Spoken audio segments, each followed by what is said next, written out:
Is Molly in Missouri? The brand new clue and a possible break in the search for the missing Iowa student. A helping hand extended to sanctuary cities as anti-ICE protests rage across the country. While the president says a shutdown before the midterms could be the key to securing the border. And scrapping security screenings, the brand new plan for more than 100 airports nationwide. Fox and Friends First on a Thursday morning starts right now.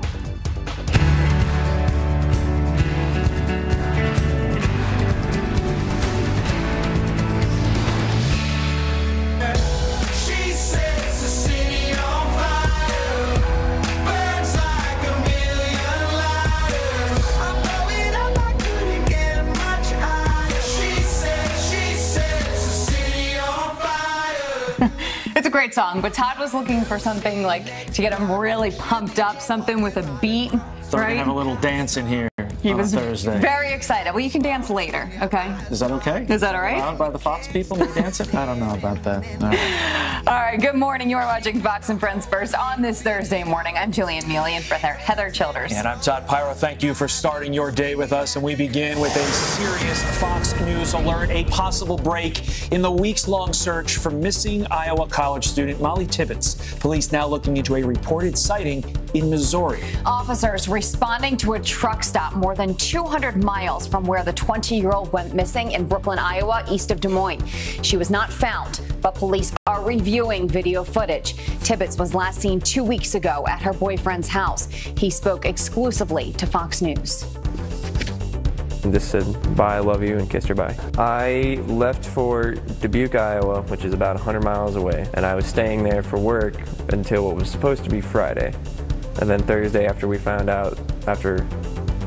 out that she was, missing, I drove home, contacting my family, her friends, literally anybody to go look for it. It's Brooklyn. You don't lock your doors.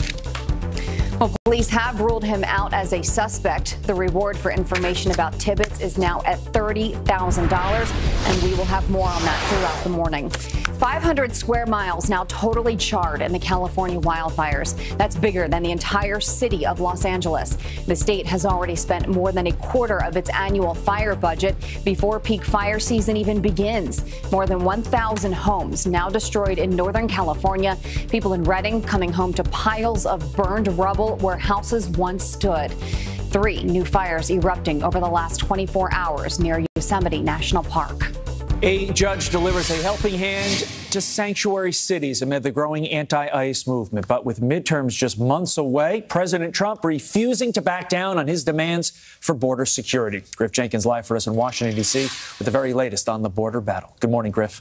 Good morning, Todd. It appears the border battle is coming to Washington sooner rather than later, but in California, it's already playing out in the Ninth Circuit Court of Appeals. The judge is ruling 2-1 that it is unconstitutional for the administration to withhold funding from sanctuary cities. Chief Judge Sidney Thomas writing, absent congressional authorization, the administration may not redistribute or withhold properly appropriated funds in order to effectuate its own policy goals. The ruling applies to a lawsuit brought in 2 California counties.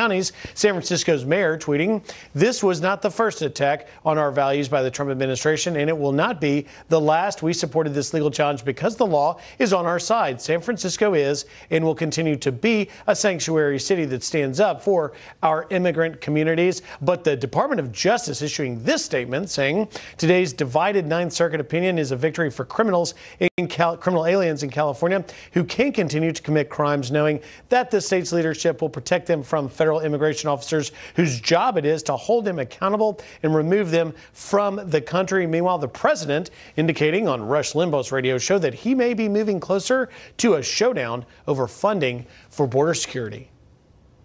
It's like pulling teeth, though. Getting these guys to get it done is, and you have no idea how tough I've been. And I say, hey, if you have a shutdown, you have a shutdown. Now, the shutdown can also take place after the election. I happen to think it's a great political thing because people want border security. As for whether this ruling applies to the nationwide question over withholding money from the sanctuary cities, which stems from a January 2017 executive order, a lower court will have more hearings about that. This is specific to California. Todd, Jillian. It's going to be interesting. Griff, thank you very much. Taking aim at sanctuary city leaders, former acting ICE director Tom Homan says he can't understand how liberal politicians justify putting politics ahead of safety. Now, Homan is honing in on Portland, Oregon, where ICE agents say their 911 calls were ignored during the nearly 40-day anti-ICE protests. A lot of criminals are now walking the streets of Portland that would have been arrested that week. So the mayor turned his back on the citizens of Portland for his own political ambitions. It's pathetic what's going on in Portland. I don't know who's worse, that mayor or the mayor in Oakland or Philadelphia or New York. I mean, there's a whole bunch of them right now who have never accepted this president, and they're going to put their own political ambitions ahead of the public safety of their citizens. And I want to remind the Portland mayor, I'm sure he's going to hear about this, these ICE employees are also taxpayers and citizens of the city of Portland. He has a duty to protect them when they call the police. Portland Mayor Ted Wheeler responding to reports he ordered police to ignore 911 calls from ICE agents, calling them, quote, inaccurate and inflammatory. President Trump now sanctioning several top Turkish officials for refusing to release an American pastor. The White House says Turkey's detainment of North Carolina pastor Andrew Brunson is unfair and unjust. He's been behind bars for more than 2 years, accused of spying and terrorism. Brunson was placed under house arrest last week due to health concerns. The U.S. on high alert as new reports suggest Iran is preparing to carry out a major military exercise within the next 48 hours. The move aimed to show Iran is capable of blocking the Strait of Hormuz, or what experts call the world's most important oil transit checkpoint, or choke point, in fact. 20% of oil traded around the world moves through that waterway. Tensions between Iran and the U.S. have been rising since President Trump withdrew from the nuclear deal. Another major step towards peace. President Trump thanking North Korea for returning remains of U.S. servicemen, saying, quote, thank you to Chairman Kim Jong-un for keeping your word and starting the process of sending home the remains of our great and beloved missing fallen. I am not at all surprised that you took this kind action. Also, thank you for your nice letter. I look forward to seeing you soon. Now, the next step, working to identify those remains. Dan Springer has the latest. We proved these heroes were never forgotten. Our boys are coming home. That was Vice President Mike Pence at a homecoming ceremony more than 6 decades in the making.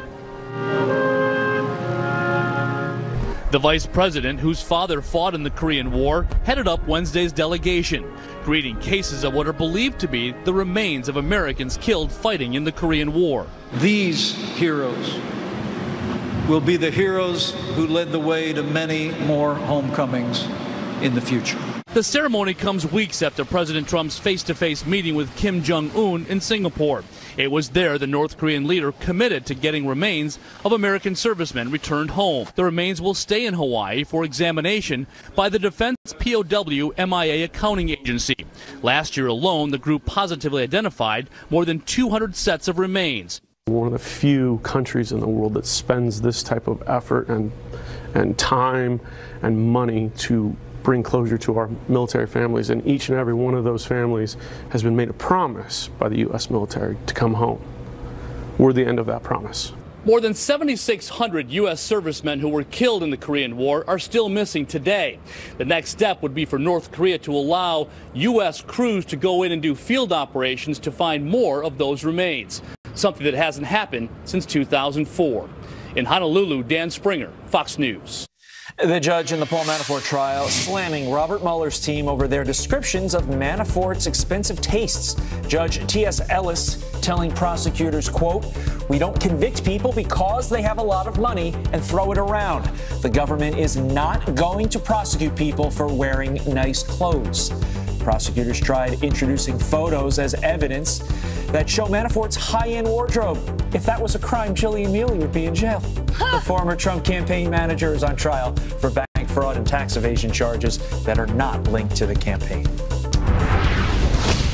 Voters heading to the polls for Tennessee's primary today. GOP gubernatorial candidates include U.S. Congresswoman Diane Black, businessman Randy Boyd, State Representative Beth Harwell, and businessman Bill Lee. In the Senate primary, former Democratic Governor Phil Bredesen leads the field. For Republicans, it's U.S. Congresswoman Marsha Blackburn, who has President Trump's endorsement.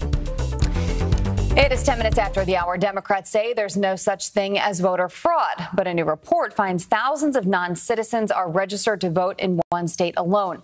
Why our next guest says this is even more proof we need voter ID laws nationwide.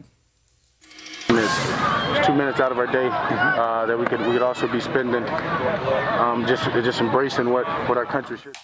Dak Prescott standing up for the national anthem. Why the Cowboy star says it's not the right time to protest.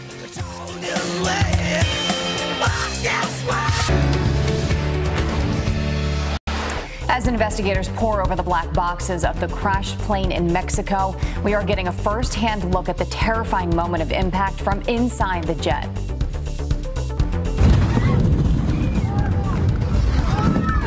Jesus' name.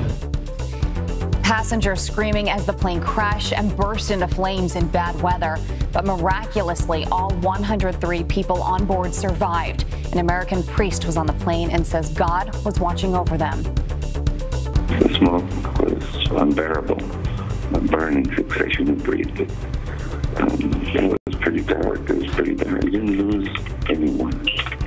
The pastor broke his arm, but will be okay. That is a miracle. Kids terrified, others sick after an amusement park ride goes haywire, refusing to stop. Local media reports out of Pittsburgh say the brakes broke on the pirate ship ride at the Kennywood Park, keeping the ride in motion for a full 15 minutes. When working properly, the ride only lasts about 2 minutes. Came just a day after a children's Thomas the Train ride derailed. That ride had just opened last week. All right, a high number of non-citizens are being found on voter rolls across America, raising new concerns ahead of November. For example, nearly 5,600 non-citizens were found to be on the books in Virginia alone. So why are Democrats fighting calls for voter ID checks? Joining us now is Republican strategist Chris Nywam. Thank you for joining us, Chris. We appreciate it. Good morning. You look at the numbers, and that's a pretty high number, nearly 5,600 people. We're just talking about in Virginia. What do you do about that? Well, I think you need to take a step back and just look at the processes that are in place and look at election integrity in general. I mean, there's a lot of there are state databases that are used that traditionally you would mandatorily you would actually compare when you look at people that sign up for petitions or these variety of different ways that people register. And so you need to standardize those processes, because if someone has to show an ID to get allergy medication at Walgreens, they should need to show an ID to vote in our elections. We saw a number of examples last night on the channel of Democrats in previous elections, and just the President Obama, when he was president, saying this is a made-up issue. There's no voter, fraud with regard to non-citizens. What's your response to all that? Well, our response is they're completely hypocritical. I mean, you look at, there's documented cases. There's a woman that had come forward and said, listen, I'm not registered to vote. I'm a non-citizen. I've been registered for several different years. This was a case in San Francisco, and the election official essentially said, well, I've never seen anything like this, and, we're not cross-referencing this with a driver's license, but I really don't think it's a big problem because I've never heard of it before. I mean, how can you possibly say that when you're not actually implementing this? So they're screaming about Russian collusion. We haven't been able to prove that, but yet we can prove that people are able to register this way. Not a word. I mean, it's just getting kind of ridiculous, isn't it? So you say that, some people say, well, this isn't really a problem, but explain to those people why this can be detrimental and why it needs to be fixed. Well, I mean, look, we all debate and have a difference of opinions on issues in this country, very important issues, and we're not going to, verify who's able to vote and who's able to put people in to make those critical decisions. But again, you need to show an ID to get allergy medication at Walgreens. It just doesn't add up. So I mean, we've just got to be consistent and to take databases that do work and just do some basic. It's rules 101 type thing. So. Chris, you say the president's approach to voter laws and voter ID is correct. Why do you say that? Well, I think that we just need to implement laws and that are on the books. I mean, it's just kind of common sense. I think this president, one thing that's been worked very well for him is the shackles are off of kind of like the special interests and the people that want to kind of play these political games. I mean, he just wants to get things straight, and I think a lot of people out there, a lot of voters, really want to get things straight, and it makes sense for them. It's very intuitive. So it's another issue where Democrats are weak, and I think the president's just going to get it right. All right. All right, Chris, thank you for your time this morning. We appreciate it. Thank you, sir. Good to be with you. All right, time now, 18 minutes after the hour. 2 illegal immigrants so desperate to get into the country, they made fake birth certificates. The family bust at the border. And a major shift in security. The TSA could end screenings at more than 100 airports. Jackie Ibanez here with the plan sparking big concern nationwide. Put your arms around me, baby. Put your arms around me, baby.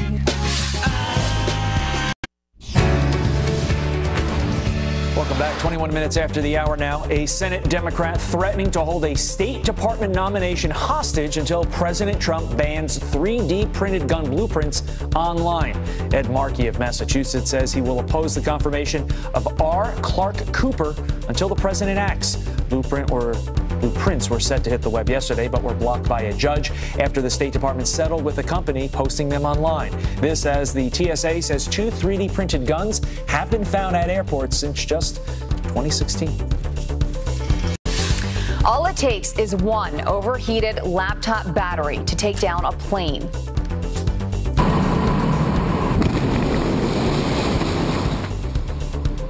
According to the FAA, if a lithium-ion battery catches fire in the cargo hold and spreads to aerosols or other flammable materials, the flames could overpower the plane's extinguisher system. Those batteries are commonly found in laptops and other electronic devices. They are not banned from flying. That's scary. And it all comes as the TSA may be considering eliminating security checkpoints. Yep, you heard that right. More than 100 airports around the country could do away with the scanners to save money. Jackie Ibanez joins us live to explain the stunning proposal. And Jackie, how is this going to work? Yeah, it's kind of a scary thought, huh? Good morning, guys. It's a consideration that is raising a lot of eyebrows this morning when it comes to safety in the skies. According to internal documents obtained by CNN, the TSA is considering getting rid of passenger screenings at more than 150 airports nationwide. The ban would apply to small or medium-sized airports with planes that have 60 seats or less. Officials say the idea has been explored since 2011. Now, the reason? Money. The June and July documents suggest the change could save $115 million annually. But analysts warn the face of terrorism has evolved since 9/11, with lone wolves now using low-tech ways to attack soft targets. Then Department of Homeland Security Secretary John Kelly gave that very warning after announcing a laptop ban in carry-ons last year. Listen. Terrorists want to bring down aircraft to instill fear, disrupt our economies, and undermine our way of life. And it works, which is why they still see aviation as the crown jewel target in their world. Every day, the TSA screens nearly 5 million carry-ons for explosives and prohibited items. Even more alarming, nearly 4,000 firearms were found in bags at checkpoints across the country in 2017, setting a record average of nearly 10 firearms found per day. The report does not list the specific airports that could be affected, but it would likely impact 10,000 passengers per day. And we're just sitting here talking about it while you were doing your report. We're fired up about it. You can just imagine what the viewers at home are saying right now. Yeah, exactly. We've been asking you guys at home, will this keep the skies safe or open doors to more threats? Donna on Facebook writes this: if they did this, it will not fly. I will not fly again. She says the image of no screening is forever implanted in my mind. It's called 9/11/2001. And Matthew on Twitter says they should cut staff, not public security, to save money. And a viewer on Instagram says one of the worst moves, in my opinion. We need to protect the United States and other countries from potential terrorism, and this is surely a step in the wrong, and it would encourage people to commit such atrocities. So, yes, people definitely not happy about it. I don't really know why you would. Right. I guess, though, to that one viewer's comment, if you cut staff, though, you could be, you know, cutting some of the safety for the public. Who knows? You know what I find interesting about all this? What? We always complain about TSA. Oh, I have to go through the line. I have to go do this. You know what people like less? Dying,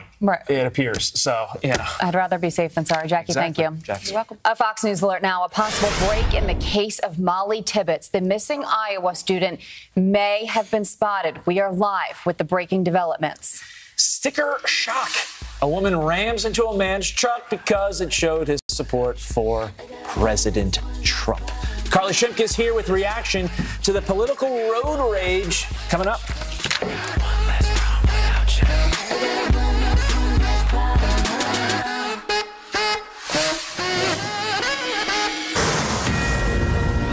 Brooklyn, you don't lock your doors. This is like the first time anything like this has ever happened. Wow. Yeah, we lock our doors now. But it's very possible that the home was not locked that night. It's more than likely, because nobody ever thought there was a reason to. Again, it's Brooklyn. Nothing ever happens in Brooklyn. The boyfriend of missing University of Iowa student Molly Tibbetts suggesting she may have been kidnapped from his home more than 2 weeks ago, where she was dog sitting alone after returning from a jog. Fox News contributor and former detective Ted Williams is on scene with the very latest. Ted, good to have you here. What is the mood in that community right now? This is a community that has come together, guys, to try to bring Molly home. We're here in Brooklyn, Iowa. This is small town America. This is where you would never expect your loved one to go missing like Molly has gone missing here. Ted, we understand that there may be some new information in the case that Molly may, and we stress may, have potentially been spotted. What have you heard? What do you know about that? Well, law enforcement and the community as a whole are always optimistic that Molly will come back alive. I've found in these kinds of investigation, guys, that it is not out of the ordinary for individuals to see someone that looks like the victim of a crime elsewhere. We can only remain optimistic at this stage. Right, and that latest information is that officers responded to a truck stop more than 200 miles away from where she went missing east of Des Moines. And the police are reviewing that video footage now. Ted, it's been more than 2 weeks since she was last seen. Aside from the Missouri potential spotting that Jillian just reported, in your experience, what is happening right now in the investigation so many days after the last official spotting around there, July 18th? Well, guys, what is going on is law enforcement is working somewhat backwards. They're working from the time she went missing on July the 18th. They're looking at her digital footprint.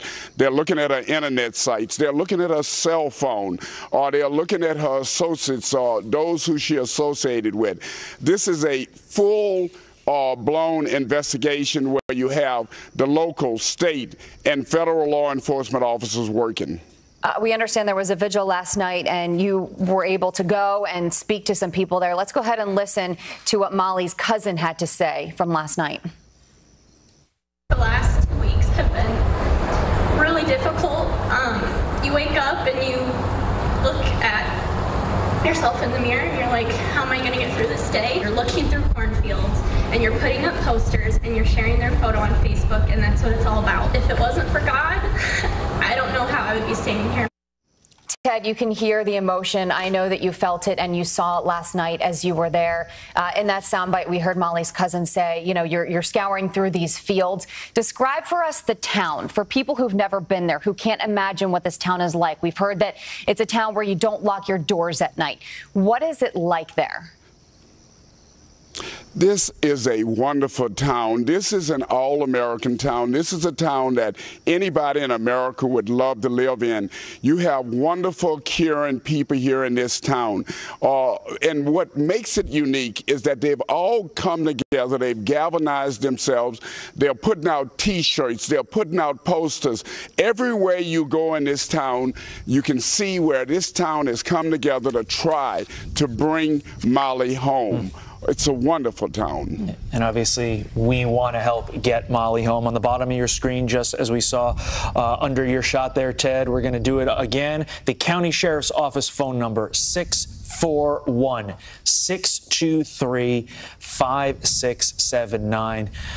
Please, anyone out there, no bit of information is too small. And police are investigating every single lead, every single tip. They've gone through hundreds already. Molly's dad and boyfriend joined Fox and Friends at 6:20 this morning. That's Eastern time. Make sure you stay tuned for that. And we will, of course, keep you updated on the very latest. And we will check in with Ted again live in Iowa in our next hour. Ted, thank you so much for your information. My pleasure.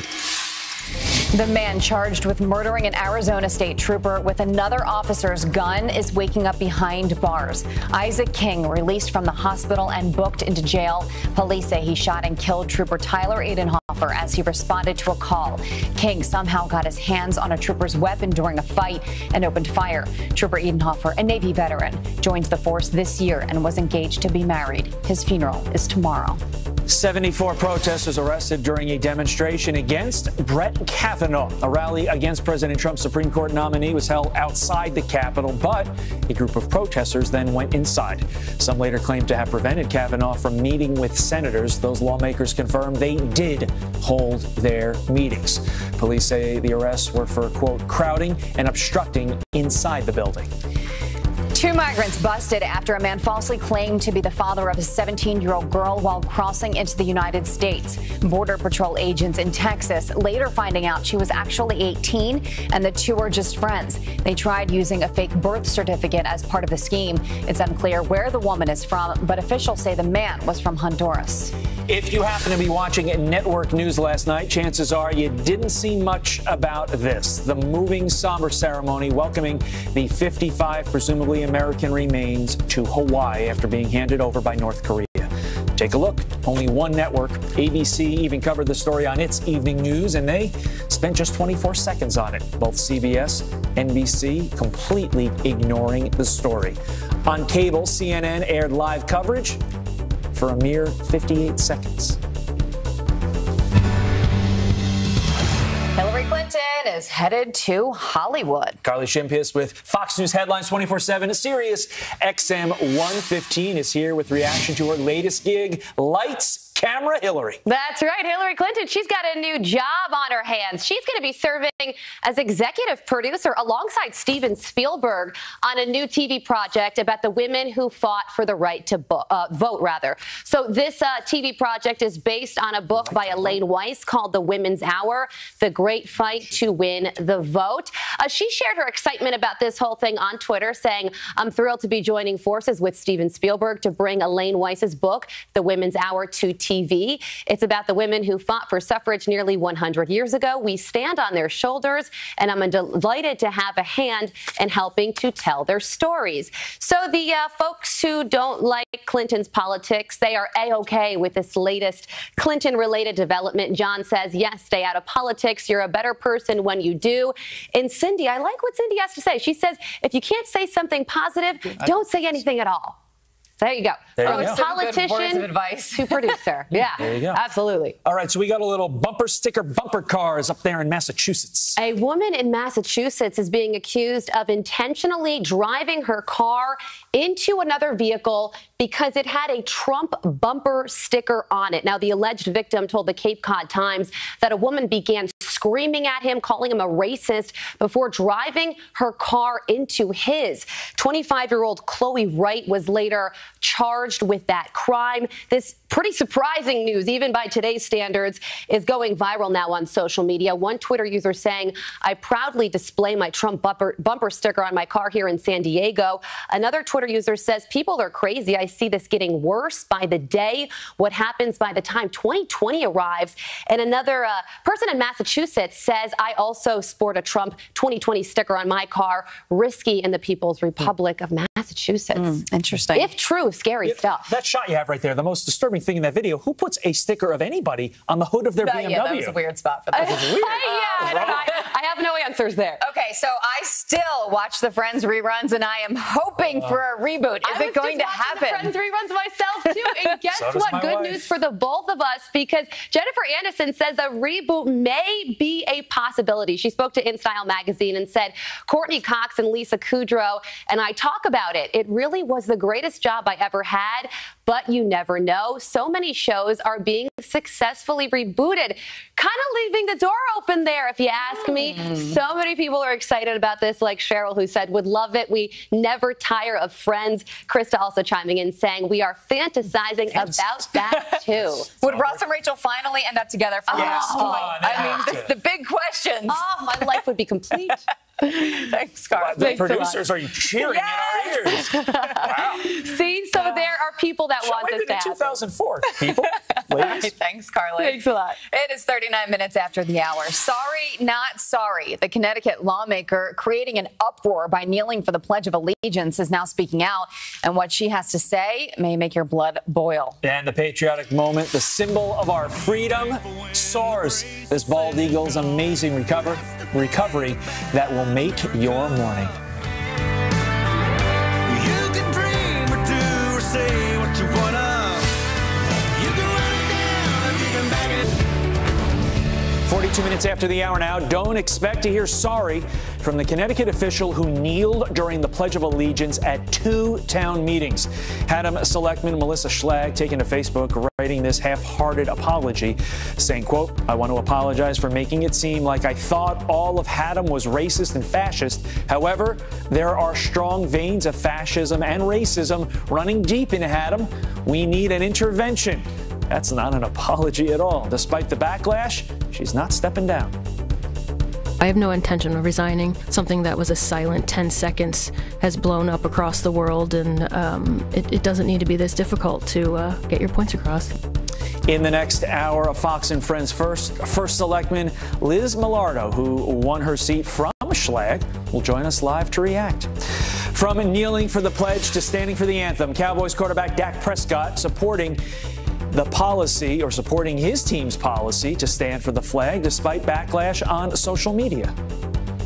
I never said I didn't believe in the social injustice and things that's going on. I just said I didn't think the national anthem was the time. I mean, it's 2 minutes out of our day that we could also be spending just embracing what our country should be. Prescott says he's ready to move past kneeling for the anthem and wants to find a better way to protest. Jillian? Thanks, Bob. Senator Marco Rubio is introducing a new bill to support working families, which would give parents early access to their Social Security payments to pay for childcare. The bill is backed by Ivanka Trump and matches the one promoted by the Independent Women's Forum. Patrice Lee-Onwuka is the senior policy analyst for the Independent Women's Forum and joins me now. Thank you for your time this morning. So why don't we go ahead and start by taking a look at what this would do? And we have a graphic here to help show you. And the first thing is parents would have an option to receive monthly payments to help cover costs such as rent, groceries, and baby supplies. In return for receiving Social Security early, parents would defer retirement benefits for 3 to 6 months or the amount of time necessary to offset the cost of parental benefits. What do you see, Patrice, as the most important aspect of this? Well, it's great for women. Women don't have to drop out of the labor force and go on public assistance, which about 17% of new parents do. It's a win for workers. I mean, this is a way of ensuring that you can take the time off that you need to welcome a new baby to your family. And, you know, it's great that that private companies are stepping up, you know, and particularly those coming out of the tax cuts, you know, companies like CVS and Walmart who are offering paid benefits. But not every worker has those. So this is a targeted plan to get at those low-income workers in particular who don't have paid access or paid parental leave, but can, you know, use their own savings, so to speak, and ensure that they can fund their time off. So what would you say to the critics who say we don't need this? Well, you know, I can understand that there's a concern about expanding the size of government. This does not expand the size and scope of government. It ensures there are no new taxes, which is great for taxpayers. You know, this is a way of ensuring that women can stay in the workforce, stay attached to the labor force, which is great. It ensures that, you know, it doesn't crowd out the current benefits that a lot of companies already provide to their workers. But it's a way of, again, targeting to aid to those parents and families who need it most. And this staves off some of those bills coming from the left that want a new entitlement, that want new taxes, that want greater government involvement in paid leave. Do you see this happening? I hope so. I mean, this is a conservative bill. This is the right coming to the table with a solution for families and for workers. So far, the left has only come to this conversation, but I think everyone recognizes that keeping women in the workforce, that ensuring that parents and families have the access to the resources they need is really important. And so I think this will make some headway. Who wins if we get this ultimately? Oh, workers win, women win, taxpayers win. All right. Can't beat that. Patrice, thank you for your time. Sure. It is 46 minutes after the hour. Say it ain't so. Back to school shopping already in full swing, from backpacks to laptops, where you can get the best bang for your buck. Senator Elizabeth Warren getting evicted? The brand new push to kick the Democrat out of California. Stay right there.